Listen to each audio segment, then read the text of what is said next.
Initially, Derek mistook it for discarded electronics, but upon closer examination, he discovered it was more intricate than anticipated.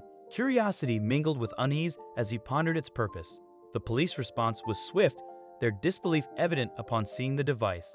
Derek hadn't anticipated such a large contingent of officers. Who did the mysterious device belong to? What warranted such a substantial police presence? These questions hung in the air, demanding answers. Derek had no idea what he was holding in his hand. He looked around to see if anybody was checking either their pockets or the ground. Seeing as nobody seemed to be missing this object, Derek took the chance to inspect it a bit more closely. He had never seen anything like this before. Confused but very interested, he put the device in his backpack with the intention of taking it home. Moments later, Derek's resolve would be tested. He had only walked a few steps away from where he found the device when he suddenly saw a man approaching in the distance. The man was walking with quite a pace, looking everywhere on the ground and talking to everybody he passed. Derek could clearly hear what he was asking them. "Have you seen a small black device?" The man was quickly coming closer to Derek, who was trying to act as naturally as possible. When he first picked up the device, he was very willing to immediately give it back to the rightful owner, and this man clearly was that person. He knew that if he were to give this device back, he would never see it again and probably not learn anything about it. He could ask the man when he returned it to him, but there was a good chance that the man would not tell him anything. Derek was not willing to accept this possibility, so he had to lie to the man. The man had no other choice than to accept Derek's story, but he did not want to leave it at that. He reached into his pocket and pulled out a business card. He gave it to Derek and asked him if he did come across the device, to give him a call. It was really important that he found it again and that it didn't fall into the wrong hands. He was even willing to pay a reward.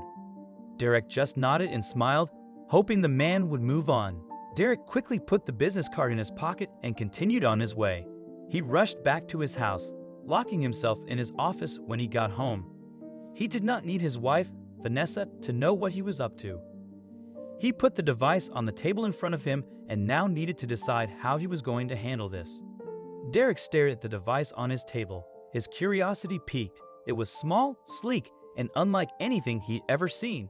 The device was a riddle wrapped in a mystery, encased in a sleek metallic exterior. He realized he might never uncover its secrets on his own, but giving up was not in his nature. He needed a new approach, a fresh perspective. Perhaps it was time to seek outside help. Days blurred as Derek neglected his responsibilities. Vanessa's voice occasionally interrupted his thoughts, but even her words became distant echoes, secondary to his quest. Vanessa's patience started wearing thin. "You're always locked away in there," she'd say, her voice laced with concern and frustration. The business card lay on his desk, a gateway to resolution. Derek picked it up several times, dialing half the number before hanging up. Calling the owner seemed like the right thing to do, yet he hesitated. He yearned to unravel the device's mystery himself. What if the device was dangerous or illegal? Throughout the night, Derek tossed and turned, the image of the device burning behind his closed eyelids. By dawn, his decision was made. He couldn't shoulder this burden alone anymore. The police could help, or so he hoped. He dialed the local police station, his voice faltering as he reported the strange device. "I found something unusual," he explained, trying to sound calm. He described the device as best as he could, omitting his own obsession with it. The dispatcher's tone suddenly changed, becoming serious as they promised to send officers immediately. After the call, a new wave of doubt and fear washed over Derek. What if the device was more dangerous than he had imagined? The sound of sirens jolted Derek from his anxious reverie. He peered out the window and saw several police cars pulling up with urgency.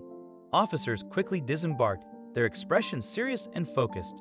Derek opened the door, his heart racing as he faced the team of serious-faced officers. "We need to see the device immediately," one officer stated firmly, stepping inside without waiting for an invitation.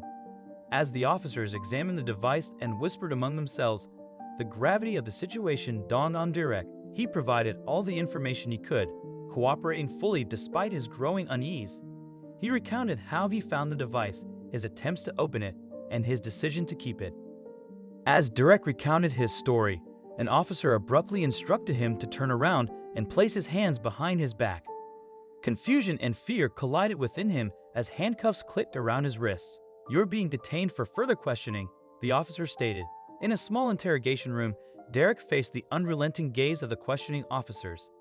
He reiterated his story, emphasizing his innocence. Remembering the business card, Derek fumbled in his pocket and presented it to the officers. "The man who lost it gave me this," he explained. He described the man's anxious demeanor and urgency in seeking the device. The officer's interest peaked, jotting down every detail. Based on Derek's description and the business card, the police were able to track down the man who had lost the device. They apprehended him shortly thereafter, unraveling the beginnings of a broader narrative in which the device played a central role. An officer entered, his expression revealing a shift in the investigation. This revelation brought a new perspective to Derek's involvement. As the officer explained the latest developments, a glimmer of hope sparked within Derek. His role in this saga might be nearing its end. Despite the new treasure, Derek remained in detention, a silent observer to the investigation's momentum. Derek's future, once clear and predictable, was now mired in uncertainty. He thought of his wife, his job, his reputation, all potentially jeopardized by this unforeseen ordeal. An officer entered Derek's cell with a grave expression. "The device you found is a stolen military USB drive," he revealed. Derek's heart sank. The words "stolen" and "military" echoed in his head, amplifying the seriousness of his situation. He felt a chill run down his spine as he realized the device he had found on a whim was at the center of a national security breach. The officer continued explaining the device's advanced security system. "It's designed to be accessed only by authorized personnel," he said. Derek listened, fascinated despite his predicament. The device's sleek design masked a complex, high-tech security system far beyond anything Derek had imagined. As the officer elaborated on the device's significance, Derek grasped the full gravity of the situation. Keeping the device, an act he initially saw as harmless curiosity, was now a matter of national concern. "The USB drive contains confidential military codes," the officer added. Derek's mind reeled at the revelation. The innocuous device he had been so eager to explore was a vessel of top-secret information, a key to classified military operations. The potential damage it could cause if misused was immense. He felt a growing sense of responsibility for his unintended role in this precarious situation. The weight of truth dawned on Derek, illuminating the value of honesty and the risks of unchecked curiosity. The officer who had disclosed the device's significance returned with transformative news.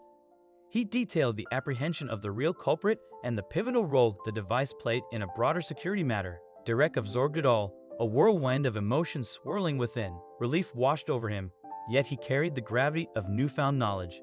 Leaving the police station, the atmosphere seemed different, lighter, more breathable. He was liberated, the cloud of suspicion lifted. Yet, his steps were cautious, introspective. Amid the joy of exoneration, he grappled with the sudden upheaval and subsequent restoration of his life. Derek grasped the importance of transparency and the boundaries that transcended his understanding. His encounter with the enigmatic device underscored the wisdom in leaving certain truths undisturbed, emphasizing integrity over curiosity. This experience reshaped Derek's outlook. It taught him the delicate equilibrium between inquisitiveness and accountability in life.